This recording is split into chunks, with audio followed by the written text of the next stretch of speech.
Why should people buy from you? If you can answer that question, you can stay in business. If you've got a really compelling reason why people should buy from you, then you'll be okay. But here's your problem. You and your competitors are selling the same stuff. Now, I know you think you've got something sexy going on, right? I mean, you're Nestle after all. But I'll be honest with you. From a customer's perspective, there is very little difference between you and everybody else in whatever product range and service range you're selling. Now, I could be speaking to anyone here today. I could be speaking to the airlines, second-hand car salesmen, or the banks. That statement is true. You are selling the same stuff. If your competitors come up with something you've never heard of in your life, how long is it going to be before you copy them? A few weeks, a few months. And if you come up with something nobody's ever seen before, how long do you think it'll be before somebody else copies you?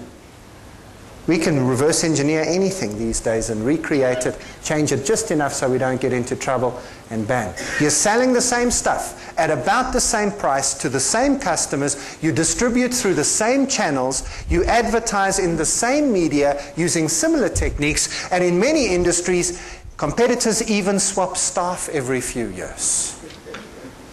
Now that might be more true for the banks than it is for you, but I think it's true.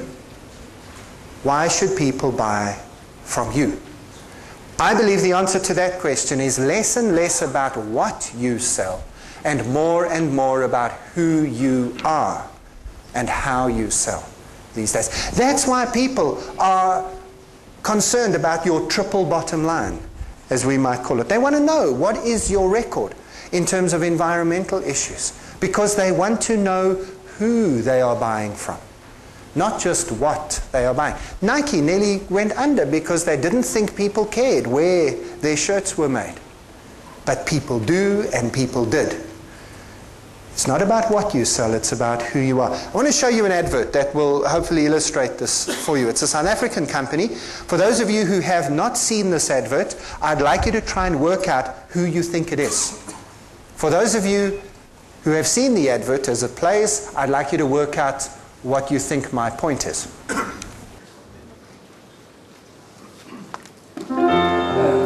so you've come down to 68 kilograms. What are you doing for the school holidays? I've got to meet you again. Exhaustion, the coughing, the sinus congestion, all are a result of your smoking. I'm running exams at the moment.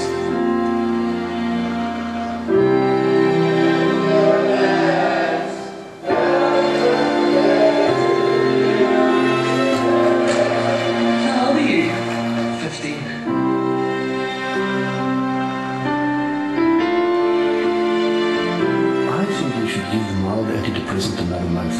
If that doesn't work, we can try a stronger one. How does that sound?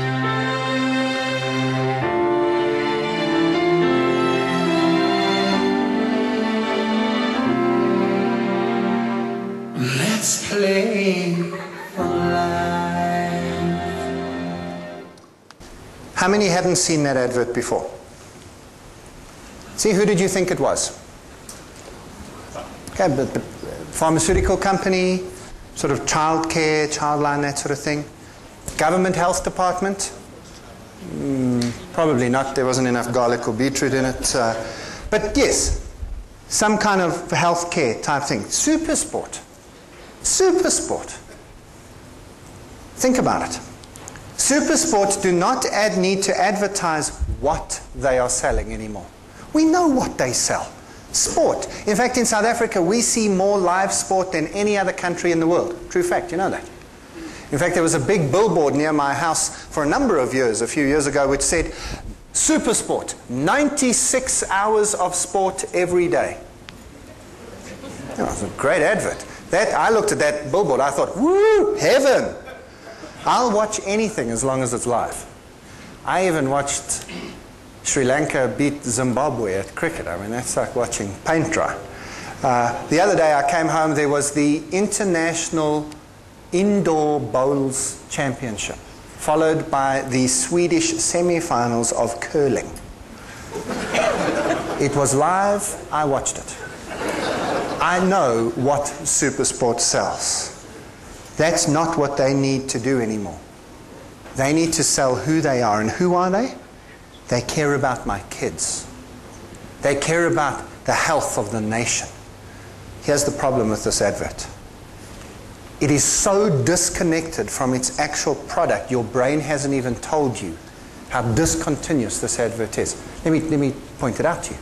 There's a problem with our children. They don't play outside enough. There's a problem with our children. They're indoors too much. There's a problem with our children. They watch too much TV. Brought to you by a TV channel. You are already in the connection economy. This advert works for you because you are there. That's what you demand from companies. You do.